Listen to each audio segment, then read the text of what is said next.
Futures and options on futures trading involve substantial risk and is not a suitable investment for all types of investors. Past results are not necessarily indicative of future results. When I use the word I in this video, it refers to what I teach in my charting course or what I author in my twice daily oral and written updates. Prices shown on charts and quote boards are in real time and take into account all known activity up to this point in time. And if you'd like to read more of this disclaimer, simply hit the pause key on your video player. Good day, all. I just missed it. Today is Tuesday, and it's the 23rd of January, and the time's about 4:46, which means at 4:45, the CME Group erases all their quotes. The quotes that are remaining are not from the CME. They're from the ICE exchanges and others out there that I put on here. So not much I can do for you, but I can tell you another winning day in the stock market. Asia's gone crazy. I think they got 20-some-odd days in a row up. Phenomenal. Think about it. It's every day of the new year. And if you take a look, we just keep running. For me, doing these videos, it's very difficult because we don't get breaks in the market. And as you can see on the daily bar chart, that's very clear. You have a clear pattern of higher lows, higher highs. You got a bull market. I get letters from some people, and there's more than one. I get quite a few. And they'll ask, have you ever seen this? Can this keep going? And my answer is yes. Number one, I've seen it in different ways. Number two, let's assume you didn't see it. And this is for everybody out there. Learn from it. If every pattern did the same thing over and over, you would be a multi-billionaire. It's that simple, because you'd be able to predict what it's going to do. The market is always full of something new. You're looking for probabilities as a chartist. As a fundamentalist, you play a different game. And the fundamental boys, well, they're right on top of this. They're dragging the market out. There's still money on the sidelines. A lot of traders think that this market's got a lot of life in it yet. Okay? All I know as a chartist is the patterns higher lows, higher highs. That's the definition of a bull market. It's over the 18-day moving average, one of the filters I use, and it's well over the 100-day moving average, so it's bullish from that concept. The market gets up, hits or gets to the right of the upper Bollinger Band and doesn't break away from it. I teach, and so does John Bollinger. Why don't you go to his website and learn a bit about this too? That is a sign of market strength, okay? You can measure it any way you want, but that's market strength. And then my own tool where I turn around and took George Lane's, the founder of Slow Stochastics, and twisted it, and I explained it to George when he was living. I said, I think I found something else that helps build in when this market locks in, or I use the word embeds, the slow stochastic, and it just goes sideways. It's a sign that on breaks, the market still will be well received by those wanting to enter the market. And so far, that's worked pretty good. When you lose that, you get small spikes, and often when that happens, the market tries to work back to the 18-day average. Now, let me give you another rule of thumb from my wisdom that I teach in my charting course, and you should all take that course. It's going to help you. I don't care if you trade stocks, ETFs, futures, a chart's a chart. If you're over what you define as a key moving average, where should your bias be, bullish or bearish? So if you have bullish bias, why are you trying to pick a top? It's one thing to get out of long positions, very different to turn bearish. In the NASDAQ, same thing, embedded reading.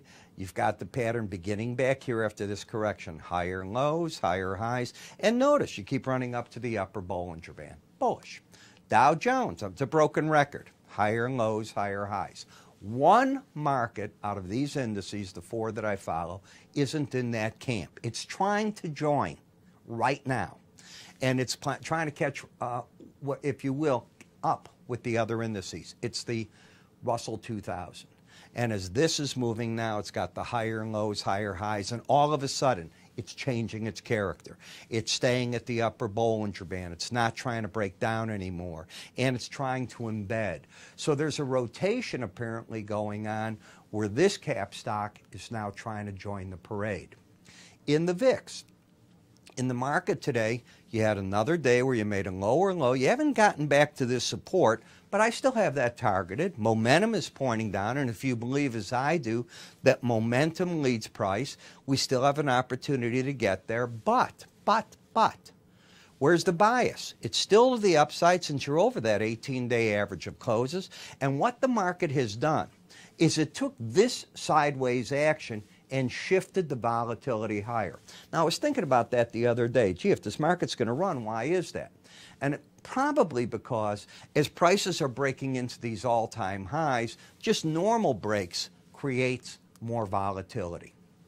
Dawned on me. You know, a 100-point move in the Dow. Sounds big because I was brought up that way in the industry. I've been at this 40-some-odd years. Is it big when you're sitting in a Dow at these numbers? I hate to tell you, it's not. TLT. TLT could be a cautionary sign today. You have the lower highs and you have the legacy lower lows, but suddenly you got higher lows and lower highs. Do you see that? That could be a sign the market's going to bounce on you a little bit. Does not mean the bigger trend has changed, but it could be calling for a bounce. When you come to the March T-bonds, do we have an embedded reading? It takes 3 days where the blue and the red are under 20 to do it. Nah. Today's day one where both numbers are under it. So you're just oversold. Maybe you're going to get a bounce. Where you have and had the embedded reading is in the 10-year notes. You still have the pattern here that's different. Lower highs, lower lows. You were a bunch of days under the Bollinger Band. You're bouncing to the right-hand side. Still don't see a chart change of trend. Dollar index, sick. Lower highs, lower lows, embedded reading that's trying to accelerate to the downside now. Could it mean that you're going to get to the lower Bollinger Band again? Can't answer that, but I can tell you it's a target. Eurocurrency. Now I get nervous. I think on the 25th is the European Central Bank meeting. You decide if you want to go through that, through the Bank of England meetings. Today, the Bank of Japan had its meeting. It said it's not changing monetary policy at all. So you would think that would mean easy policy, which they've said. In fact, they said they're not going to raise interest rates to 2020. That's Mr. Kuroda. And yet the yen gained 50 points today. I don't go through those meetings if I don't have to. And in the euro, the trend is up. It's still pointing to higher prices, closer to 124. You have a pattern here where a market, it had lost its embedded reading of potential. It gained one of the days back today. I wish you all the best with it. I don't like going through those meetings. Now, you have the embedded reading in the British pound.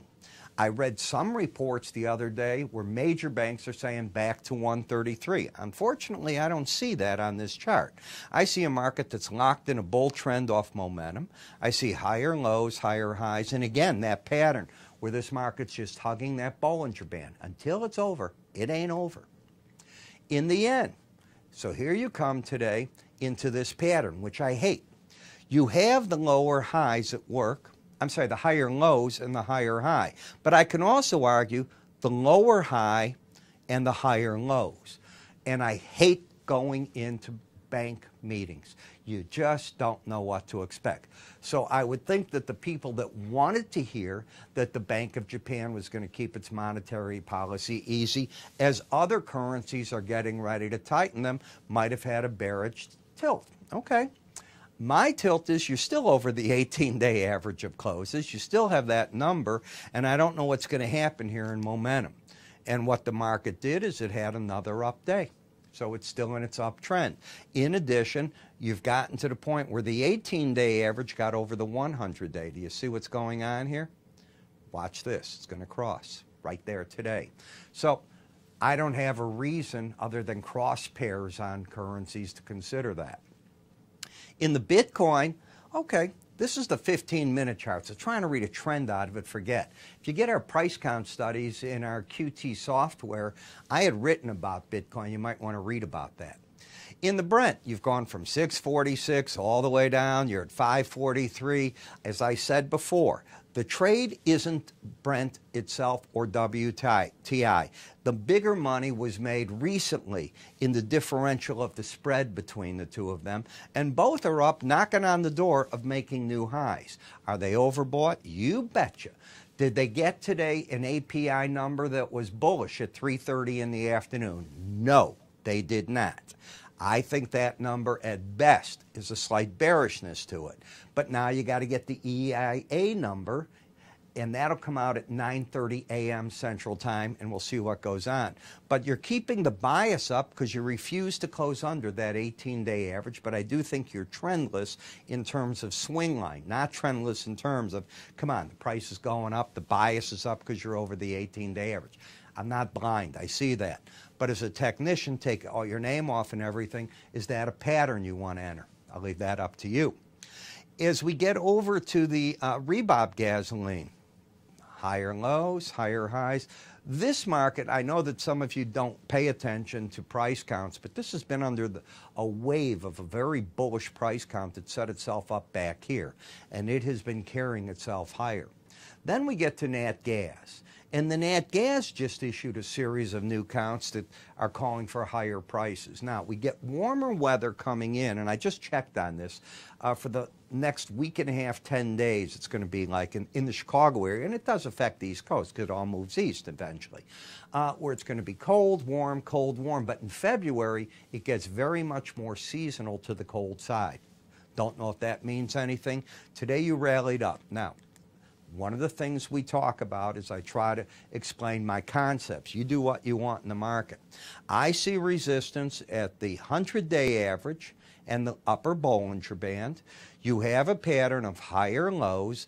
This was drawn from today, so don't pay attention to that, and higher highs. Today you rallied, got up to that and the other, and you got thrown back. I'm not saying that anyone went short. I'm saying longs got out. And I hope that you're walking away with an understanding. Let's talk about one of my favorite magazines. I get paid nothing by these people, by the way. Whether you subscribe and pay them or not, I'm not on their payroll in any manner. I have every issue this magazine's ever put out.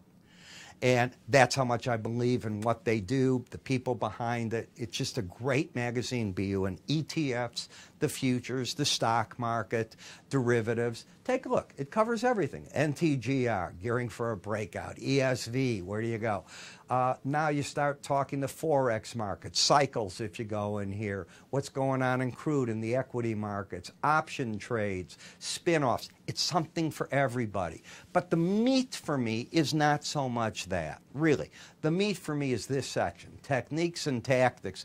And the reason I own all these magazines is because I can go back and review things that I want. Admittedly, it's hard to go back over all the years I own, and there's 12 every year. There used to be only 10 a year, so now it's 12, so it's different. But you learn from it, and there's nothing better today than the internet, because I don't need it to come in the post. I've got this big area here where I keep all the magazines, and believe me, they've called me for some of my back issues. The beauty of it is that with the internet, you can keep everything, and if you organize it, away you go.